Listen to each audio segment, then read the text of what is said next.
या देवी सर्वभूतेषु मातृरूपेण संस्थिता नमस्तस्यै नमस्तस्यै नमस्तस्यै नमो नमः। ओम दुम दुर्गाय नमः। स्वागत है आप सभी का हमारे चैनल पर। आज के इस वीडियो में आप सुनेंगे नवरात्रि के दूसरे दिन की अधिष्ठात्री देवी माता ब्रह्मचारिणी की कथा। इसके अलावा हमारे चैनल पर आप सभी प्रकार की व्रत कथाएं और महात्म्य भी सुन सकते हैं। इसके लिए अगर अभी तक आपने चैनल को सब्सक्राइब नहीं किया है तो चैनल को सब्सक्राइब करके बेल आइकन पर क्लिक कर लीजिए और आज की कथा आपको अच्छी लगे तो लाइक अवश्य करिए। आपके लाइक से हमें पता चलता है कि आपको हमारा वीडियो पसंद आया। तो आइए शुरू करते हैं आज की कथा। सनातन धर्म में देवी दुर्गा के 9 अवतारों में से दूसरे अवतार को माता ब्रह्मचारिणी के नाम से जानते हैं। देवी के इस अवतार की पूजा नवरात्रि के दूसरे दिन की जाती है। माँ का नाम ब्रह्मचारिणी 2 शब्द ब्रह्म और चारिणी से मिलकर बना है। जहाँ ब्रह्म का अर्थ है तपस्या, वहीं चारिणी का अर्थ है आचरण करने वाली, अर्थात ब्रह्मचारिणी का शाब्दिक अर्थ है तप का आचरण करने वाली। महादेव को अपने पति के रूप में पाने के लिए की गई कठोर तपस्या के कारण ही देवी के ब्रह्मचारिणी स्वरूप का आविर्भाव हुआ था। तो आइए माता ब्रह्मचारिणी की कथा सुनते हैं। कथा के अनुसार देवी ब्रह्मचारिणी का स्वरूप अत्यंत शांत एवं मनोरम है। उनके दाएं हाथ में जबकि अक्षय माला और बाएं हाथ में कमंडल शोभायमान होता है। इस स्वरूप में माता बिना किसी वाहन के नजर आती हैं। नवरात्रि के पावन त्योहार के दूसरे दिन माता ब्रह्मचारिणी की विधि पूर्वक पूजा होती है। देवी ब्रह्मचारिणी के महात्म्य की कथा महादेव के प्रति उनके प्रेम और निष्ठा से जुड़ी हुई है। माता दुर्गा का ये अवतार मनुष्य को निष्ठा और वैराग्य की सीख भी देता है। उनकी महिमा की इस कथा का उल्लेख देवी भागवत महात्म्य और मार्कंडेय पुराण के कुछ हिस्सों में मिलता है। धार्मिक कथाओं के अनुसार प्रजापति दक्ष ने कनखल में एक विराट यज्ञ का आयोजन किया था। महादेव के प्रति मन में विरोध और ईर्ष्या का भाव होने के कारण उन्होंने महादेव और देवी सती के अलावा इस यज्ञ में सभी को आमंत्रित किया। जब देवी सती को इस यज्ञ के बारे में पता चला तो उन्होंने यज्ञ में पहुंचकर अपने पिता से ऐसा करने का कारण पूछा। इस पर प्रजापति ने अपनी पुत्री और महादेव को अपशब्द कहे और इस अपमान से व्यथित होकर देवी सती ने भगवान शिव का ध्यान करते हुए योग अग्नि द्वारा अपनी देह का त्याग कर दिया। माता सती के आत्मदाह के बाद समस्त सृष्टि जैसे श्रीहीन हो गई और महादेव भी उदास हो गए थे। देवताओं ने महादेव की ऐसी हालत और दानवों के उपद्रव से त्रस्त होकर आदिशक्ति का ध्यान किया। तब देवी आदिशक्ति ने सभी देवगणों को आश्वस्त किया कि वह बहुत जल्द पर्वतराज हिमालय के घर कन्या के रूप में अवतरित होंगी। यही कारण है कि कालांतर में देवी ने हिमालय और मैना के घर में जन्म लिया। पर्वतराज की पुत्री होने के कारण देवी पार्वती शैलपुत्री कहलाईं। ऐसी मान्यता है कि एक बार हिमालय ने देवर्षि नारद से देवी पार्वती की जन्म पत्रिका को ठीक से जांच करने का आग्रह किया था। महर्षि ने देवी पार्वती की जन्म पत्रिका देखकर बताया कि आगे जाकर वह त्रिलोक के स्वामी महादेव की संगिनी बनेंगी। जब इस बात का पता देवी पार्वती को चला तो उन्होंने वन में जाकर महादेव की कठोर तपस्या करना शुरू कर दिया। इस कठोर तपस्या के दौरान देवी ने भोजन स्वरूप सिर्फ फल और फूलों का निर्वाह किया। तत्पश्चात उन्होंने सूखे बेलपत्रों को ग्रहण करते हुए अपनी तपस्या को जारी रखा। एक समय ऐसा भी आया जब देवी निर्जला और निराहार महादेव की तपस्या में लगी रहीं। महादेव को पाने के लिए देवी की इतनी कठिन तपस्या के साक्षी सभी देवी देवता एवं ऋषि मुनि बने और उन्होंने देवी पार्वती की इस तपस्या को अभूतपूर्व बताया।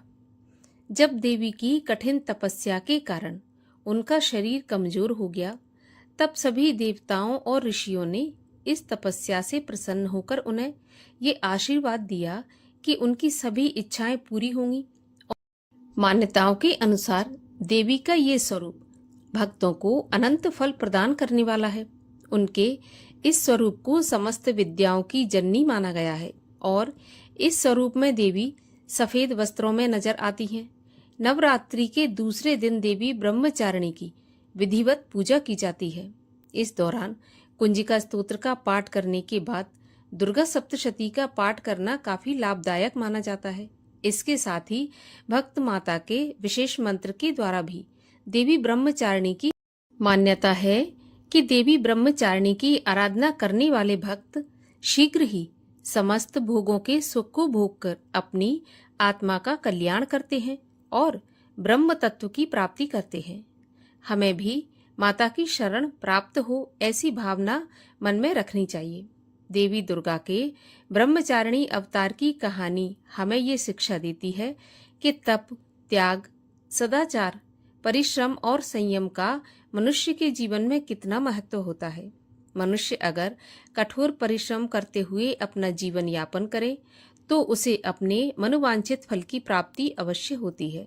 जिस प्रकार अत्यंत मुश्किल परिस्थितियों में भी देवी ब्रह्मचारिणी ने अपनी तपस्या का पथ नहीं छोड़ा, उसी प्रकार मनुष्य को भी परिश्रम का पथ कभी नहीं छोड़ना चाहिए। ऐसी मान्यता है कि इस दिन उनकी कथा का पठन या श्रवण करने से साधक को त्याग, वैराग्य, संयम और सभी सुखों की प्राप्ति होती है।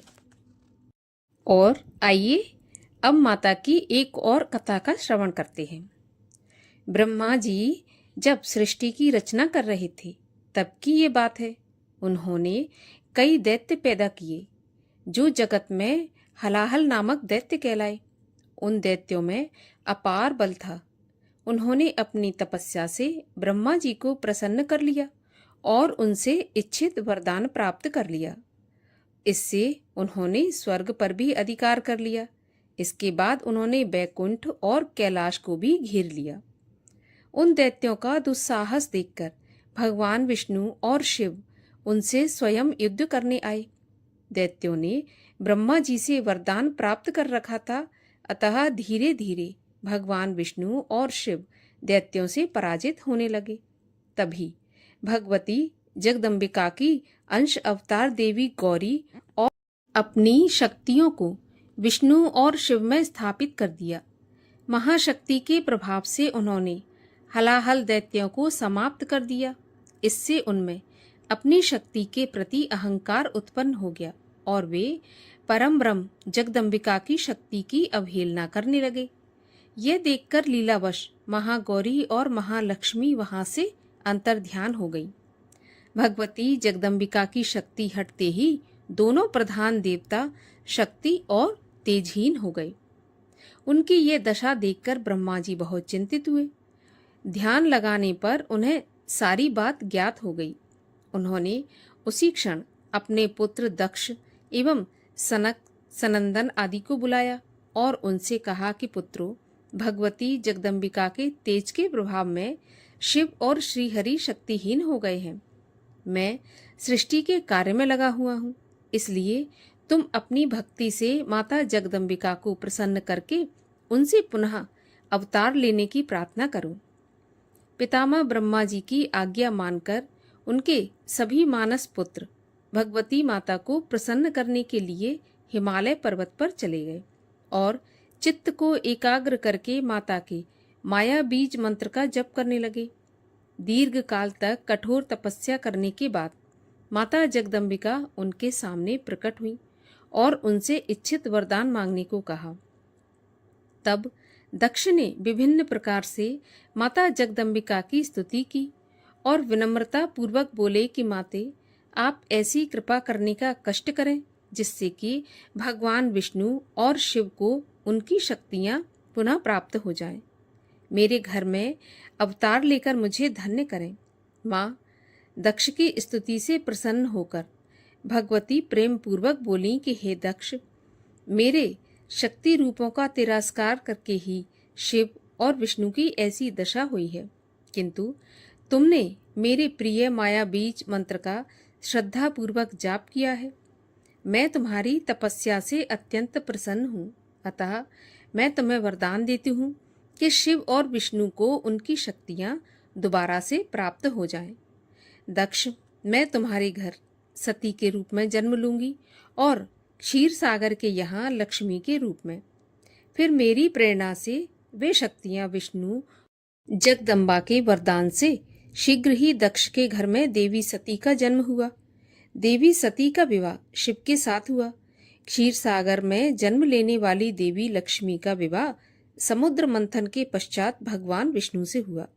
इस प्रकार भगवती की कृपा से शिव और विष्णु पुनः शक्ति संपन्न हो गए। बोलिए माता जगदम्बिका की जय।